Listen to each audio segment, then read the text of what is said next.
324 قبل مسیح میں میسیڈونیا کے بادشاہ سکندر نے اس دور کی سپر پاور پرشین امپائر کے خلاف تاریخ کی سب سے بڑی فوجی مہم شروع کی۔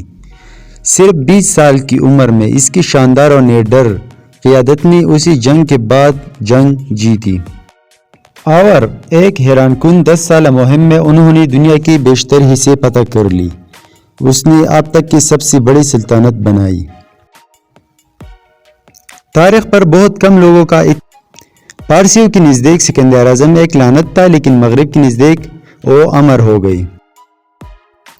اس وقت کی دو عظیم سٹی اسٹیٹ، پہلا ایتھنز جو ایک بحری طاقت جہاں جمہوریت پن ڈرامہ اور فلسفہ نے پروان چڑھا، اور دوسرا اسپارٹا ایک سخت عسکری معاشرہ جو اپنی مضبوط فوج کے لیے مشہور تھا۔ 480 قبل مسیح میں یہ دو سٹی اسٹیٹس کی افواج طاقتور پرشین امپائر کے حملے کا مقابلہ کرنے کے لیے اکٹھے ہو گئی۔ تھرموپیلائی کی تنگ راستے پر 300 اسپارٹن کی قیادت میں ایک چھوٹی یونانی فوج نے 3 دن تک پارس کی زبردست فوج کو روکے رکھا، اس سے پہلے کہ وہ آخر کار گھیرے میں آئے اور مارے گئے۔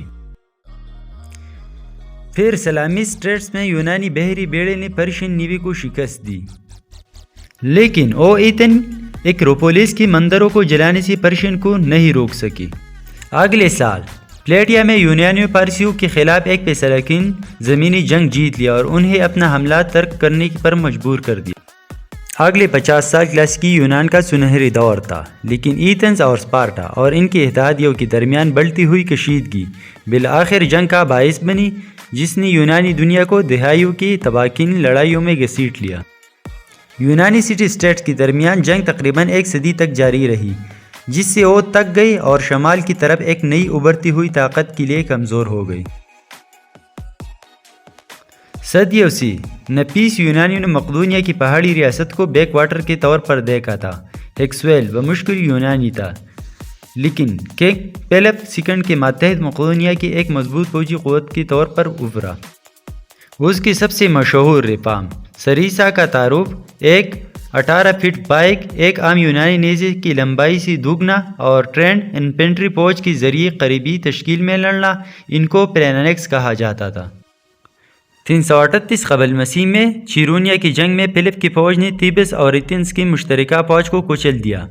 اتحاد اور فتح کے ذریعے فلپ نے پہلے ہی اپنے بیشتر پڑوسیوں پر کنٹرول حاصل کر لیا تھا، اور اب اس فتح کے بعد اس نے تمام یونان کے ایک اتحاد میں متحد کیا، جسے ہیلیک لیگ یا لیگ آف کورنتھ کے نام سے جانا جاتا ہے، جس میں فلپ بطور ہیجمان یا سپریم کمانڈر تھے،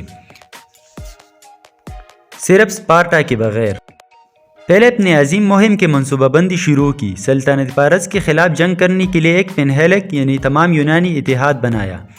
ان کا پرانا دشمن اب ایک بیمار سپر پاور تھا، لینے کے لیے آسان سا ہدف، لیکن جنگ شروع کرنے کے موقع پر مقدونیہ کی ظالمانہ عدالتی دشمنوں کا شکار اپنے محافظ نے فلپ کو قتل کر دیا۔